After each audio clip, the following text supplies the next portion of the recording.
अध्यक्ष महोदय, मी सन 2025-26च्या अर्थसंकल्पातील अनुदानाच्या मागण्यांवर बोलण्यासाठी उभा आहे। कराड येथील शासकीय उपजिल्हा रुग्णालयात आवश्यक ती साधन सामुग्री व सुविधा आणि रिक्त पदांची भरती ही होणं अध्यक्ष महोदय अत्यंत आवश्यक आहे। कराड येथे शासकीय उपजिल्हा रुग्णालय हे 100 बेडचं आहे आणि साधारण दिवसाची ओपीडी ही 100 पासून 150 पर्यंत होती, ती आता ओपीडी 500 पर्यंत हळूहळू गेलेली आहे आणि आयपीडी जी आहे ती साधारण 100 पासून 125 पर्यंत आयपीडी आहे।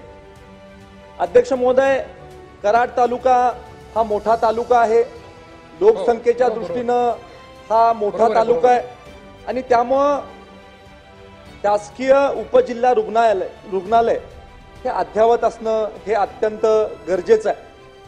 शासकीय उपजिल्हा रुग्णालयामध्ये मोठ्या प्रमाणावर रुग्ण येतात आणि त्यांना अद्ययावत ट्रॉमा केअर सेंटर असणं अत्यंत गरजेचं आहे, अद्ययावत क्रिटिकल केअर सेंटर असणं गरजेचं आहे आणि अध्यक्ष महोदय, रिक्त पदांची भरती देखील होणं हे अत्यंत गरजेचं आहे। आदरणीय मंत्री महोदय प्रकाश दादा हे अत्यंत जवळचे माझे मित्र आहेत आणि आदरणीय मंत्री महोदय, आपण कर्तव्यदक्ष, तरुण, तडफदार, कार्यक्षम मंत्री आहात आणि मंत्री महोदय, माझी आपल्याला विनंती आहे की आपण एक पायलट प्रोजेक्ट करूया आणि तो पायलट प्रोजेक्ट हा पब्लिक प्रायव्हेट पार्टनरशिप मोडवर प्रायव्हेट प्रोजेक्ट आपण करूया आणि हा प्रोजेक्ट करत असताना आपल्याला शासकीय उपजिल्हा रुग्णालय चालवण्यासाठी खासगी क्षेत्रामधले लोक जर का कसलीही अपेक्षा न ठेवता सेवाभावी पद्धतीनं मदत करणार असतील तर एक फ्रेमवर्क आपण याच्यासाठी तयार करणं अध्यक्ष महोदय अत्यंत गरजेचं आहे आणि हे फ्रेमवर्क जर का आदरणीय मंत्री महोदय आपण तयार करू शकलो तर आपल्याला आज जी अडचण आहे, आज नेमकं तिथं काय होतंय तर 20 पदं अध्यक्ष महोदय रिक्त आहेत। त्याच्यामध्ये वैद्यकीय अधिकारी गट अ याची 6 पदं रिक्त आहेत, दंत शल्य चिकित्सक गट ब याची 2 पदं रिक्त आहेत, वैद्यकीय अधिकारी गट ब 1 पद रिक्त आहे, त्याबरोबर वरिष्ठ लिपिक, कनिष्ठ लिपिक, प्रयोगशाळा प्रमुख, दंत आरोग्य तज्ञ अशा पद्धतीचे 20 पदं रिक्त आहेत। आज जर का खासगी क्षेत्रामध्ये काम करणारे लोक आज तिथं एनएमसीच्या नॉर्म्समुळे आज खासगी वैद्यकीय महाविद्यालयांना आत्ताच्या परिस्थितीमध्ये एनएमसीनी कंपल्शन केलेलं आहे। नॅशनल मेडिकल कमिशन असं म्हणतंय की ठराविक आपल्याला आपला स्टाफ हा जिल्हा रुग्णालयामध्ये किंवा जिल्हा उपरुग्णालयामध्ये देणं आवश्यक आहे आणि त्यामुळं आज आमचं तिथं वैद्यकीय महाविद्यालय आहे आणि त्या वैद्यकीय महाविद्यालयाचे जवळजवळ 20 डॉक्टर हे तिथं काम करत असतात आणि त्यामुळं आपल्याला जर का ह्याच्यामध्ये अजून मॉडिफिकेशन करता आलं तर याचा निश्चित स्वरूपी सरकारला फायदाच होईल। आज आम्ही तिथं कॉटेज हॉस्पिटलची किंवा जिल्हा उपरुग्णालयाच्या सगळ्या अधिकाऱ्यांची बैठक घेतली आणि बैठक घेतल्यानंतर आम्ही त्यांना काही बेसिक गोष्टी सांगितल्या की या रुग्णालयामध्ये स्वच्छता असणं गरजेचं आहे, या रुग्णालयामध्ये वॉटर कूलर असणं गरजेचं आहे, या रुग्णालयामध्ये ज्या वेळेला रुग्णांचे नातेवाईक येतात त्यांना बसण्याची जागा असणं गरजेचं आहे आणि त्यामुळं काही एनजीओजला आम्ही आता विनंती करतोय की तिथं आपण वॉटर कूलर लावावेत, स्वच्छतेची इक्विपमेंट ही आपण रुग्णालयामध्ये उपलब्ध करून द्यावी आणि मंत्री महोदय, सगळ्यात महत्त्वाची गोष्ट मी आपल्या निदर्शनास आणू इच्छितो की स्वच्छता जर का नसेल तर हॉस्पिटल इंड्यूस्ड इन्फेक्शन मोठ्या प्रमाणावर होतं। अध्यक्ष महोदय, महाराष्ट्राचे पहिले मुख्यमंत्री स्वर्गीय यशवंतराव चव्हाण साहेबांच्या विचाराचा वारसा असणारा माझा मतदारसंघ आणि आदरणीय चव्हाण साहेबांनी महाराष्ट्रात अनेक क्रांतिकारक निर्णय घेतले, पण ह्याच आदरणीय चव्हाण साहेबांच्या गावामध्ये कोविड सारख्या महामारीच्या काळामध्ये आपल्याला दुर्दैवाने आपलं शासकीय उपजिल्हा रुग्णालय बंद ठेवण्याची नामुष्की आली होती।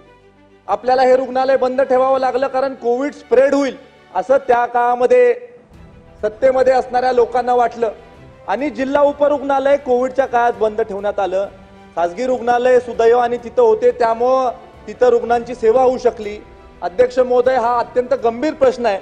तिथं मोठ्या प्रमाणावर पोस्टमार्टमसाठी लोक येत असतात आणि पोस्टमार्टम ही एकदम सेन्सिटिव्ह गोष्ट आहे। पोस्टमार्टमची रूम तिथं अद्ययावत करणं गरजेचं आहे। पोस्टमार्टमच्या खोलीला जाणारा रस्ता हा चांगलं करणं गरजेचं आहे। तिथं जे शासकीय निवासस्थान आहे त्याच्या बाजूची भिंत कोसळलेली आहे, नवीन तिथं भिंत उभा करणं गरजेचं आहे। आणि खऱ्या अर्थानं efficient working of health department आपल्याला भविष्य काळामध्ये करायचं असेल किंवा जे आपले शासनाचे फ्लॅगशिप प्रोग्राम आहेत, मग त्या फ्लॅगशिप प्रोग्राम मध्ये आयुष्मान भारत असेल, हा आपला फ्लॅगशिप प्रोग्राम आहे। महात्मा ज्योतिबा फुले जन आरोग्य योजना आहे, हा आपला फ्लॅगशिप प्रोग्राम आहे। आणि त्यामुळे हे प्रोग्राम चांगले राबवण्यासाठी सामुदायिक आरोग्य अधिकारी जे आहेत यांना नियमित करण्याच्या बाबतीमधलं धोरण हे देखील सरकारने निश्चित करणं अत्यंत गरजेचं आहे। सामुदायिक आरोग्य अधिकारी हे आयुष्मान भारतची योजना शेवटच्या घटकापर्यंत पोहोचवतात। कोविडच्या काळामध्ये त्यांनी चांगल्या पद्धतीचं काम केलेलं आहे। केंद्र सरकारचं असं धोरण आहे, केंद्र सरकार म्हणतंय की 6 वर्ष जर का कॉन्ट्रॅक्च्युअल बेसिसवर एखाद्या सामुदायिक आरोग्य अधिकाऱ्यांनी काम केलं तर त्याला परमनंट करण्याच्या बाबतीमधलं धोरण हे राज्य सरकारने स्वीकारलं पाहिजे। आणि त्या बाबतीमध्ये देखील मंत्री महोदय आपण विचार करावा, काय आपल्याला करता येते का, ह्यानी आपली सिस्टीम जास्त एफिशियंटली रन होऊ शकेल। त्याबरोबर साहेब, आमच्या तालुक्यामध्ये जे प्राथमिक आरोग्य केंद्र आहे तिथं औषधाचा पुरवठा हा नियमित होण्याच्या बाबतीमधला देखील प्रयत्न आपण करणं आवश्यक आहे। औषधाचं शॉर्टेजमुळे अनेक रुग्णांना तिथं अडचण होते आणि प्राथमिक आरोग्य केंद्रामध्ये जे आपले एमओ आहेत त्या मेडिकल ऑफिसर्सला राहण्याचे क्वार्टर्स जे आहेत त्यांची देखील दुरुस्ती करणं हे अत्यंत आवश्यक आहे।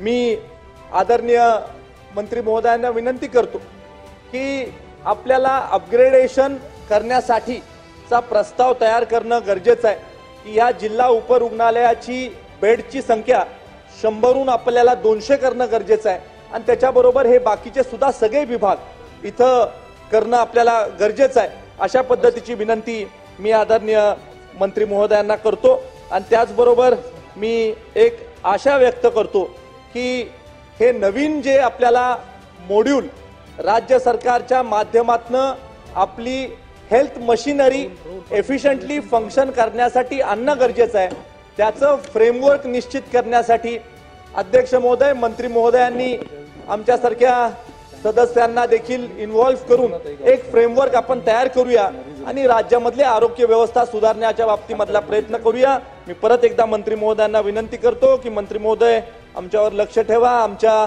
कॉटेज हॉस्पिटलची सुधारणा करण्यासाठी आपला आशीर्वाद आमच्यावर राहू दे एवढं सांगून थांबतो। जय हिंद, जय महाराष्ट्र।